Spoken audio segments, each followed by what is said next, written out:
C'est une œuvre d'art en soi et pourtant, au musée de la BD, les visiteurs se font un peu trop rares. Il y a 2 ans, une baisse significative est déjà survenue. L'année passée, elle a doublé et le musée est presque en mode survie.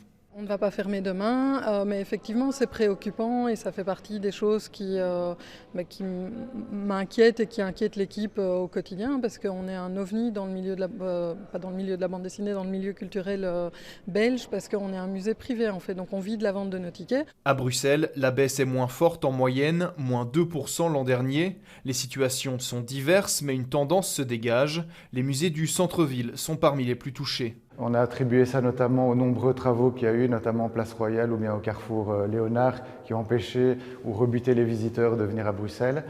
Il y a la propreté de la ville qui porte souvent problème, de la région, pardon, qui porte souvent problème.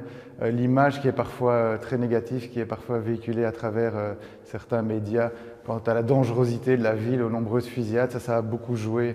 Une bonne nouvelle tout de même, les jeunes sont plus nombreux dans les musées bruxellois, preuve qu'ils arrivent à vivre avec leur temps. Cette année, de nouvelles initiatives vont encore être testées.